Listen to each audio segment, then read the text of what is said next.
This is a Wizard's Tarot by Barbara Moore. This is a Llewellyn production. Comes in a typical magnetic closure Llewellyn box with standard Llewellyn size tarot cards. Here's the back of the box.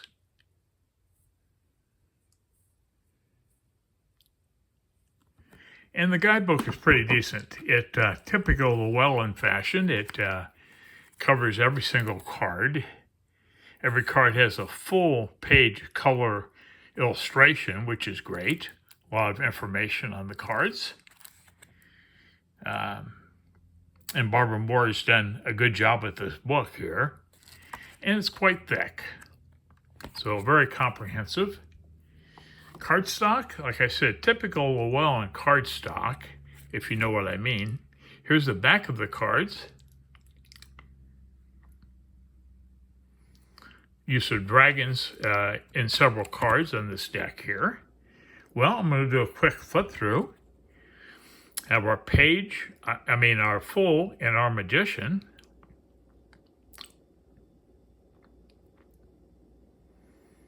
I like the way she's just sitting there and pondering what's going to happen next. And Magician looks like a wizard. High Priestess and the Empress.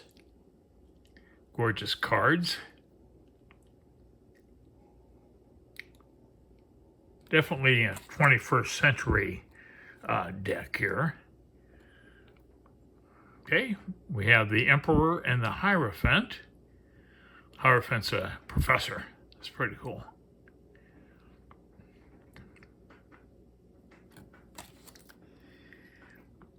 And we have the Lovers and the Chariot. A couple of dragons pulling the chariot. Nice Lovers card. We have Strength and the Hermit. Another dragon here on Strength. That's pretty cool. Hermit looks very hip. Love is Lamp. Very nice cards. Hey, we have the Wheel and Justice. And the wheel looks like an atom. And I believe that these ovals are supposed to represent different seasons. Like we have summer, spring, winter, and fall. I believe that's it. Okay, we have an empty chair on the Justice, which is very cool.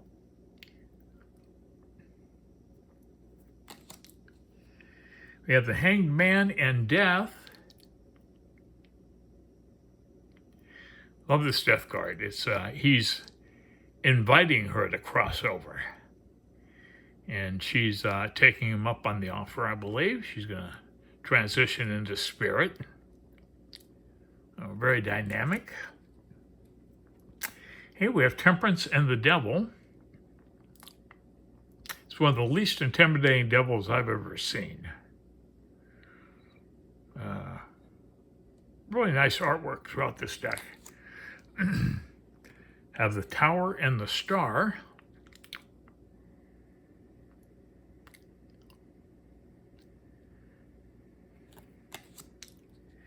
We have the Moon and the Sun.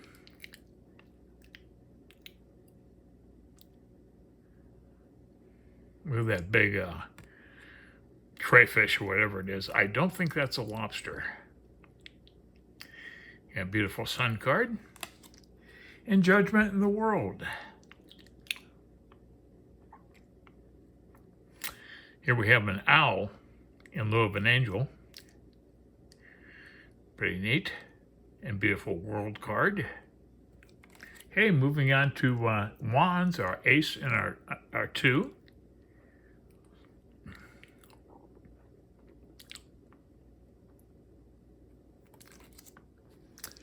And the 3 and 4.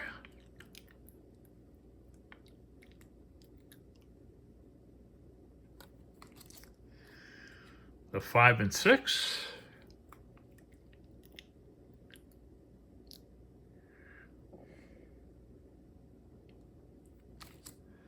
Seven and 8 of Wands.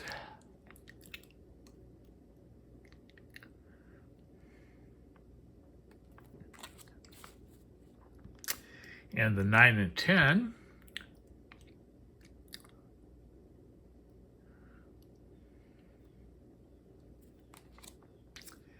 The page and the knight.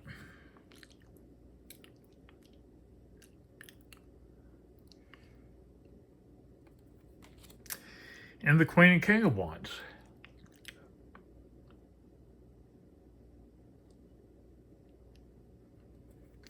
Okay, moving on to cups, our ace and our 2.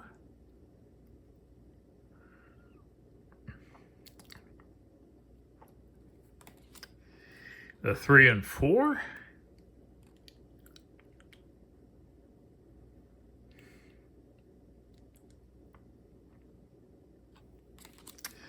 The 5 and 6. It does follow Smith Waite quite closely.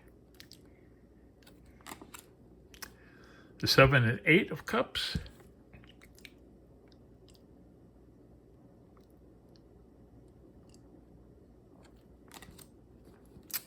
The 9 and 10.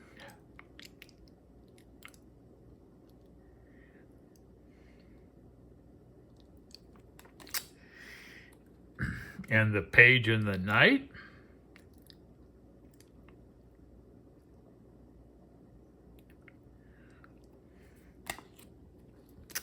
The queen and the king.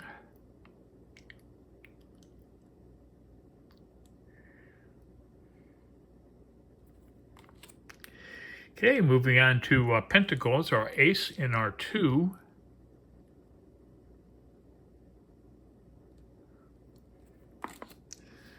The 3 and 4.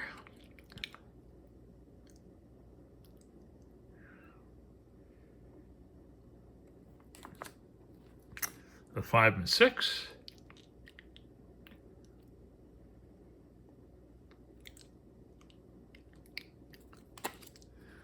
Seven and 8.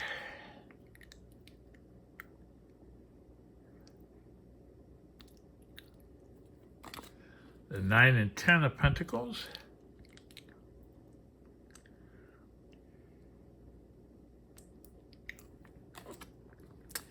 The page and the knight.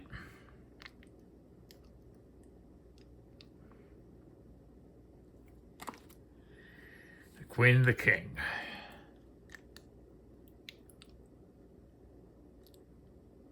Okay, moving on to swords, our ace and our 2.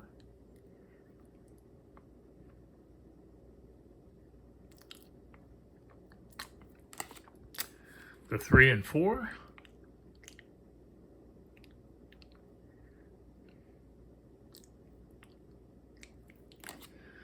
The 5 and 6.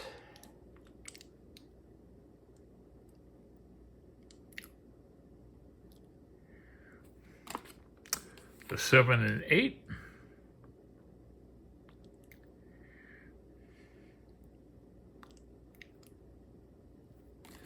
The 9 and the 10 of swords.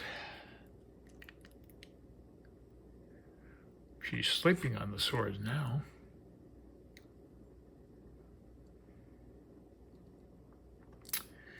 Check that out. Wow. Okay, the page and the knight.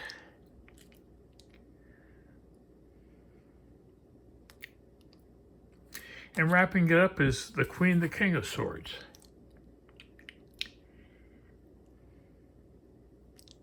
Well, I like the cards. The artwork is very colorful and dynamic. I like the themes. I like the fact that they put like a non-intimidating devil in the deck, for example. I like a lot of the other cards too. They're very cool, very interesting. But anyways, well, if you're debating whether to get this deck, I hope I've helped you out. And we'll catch you on the next one.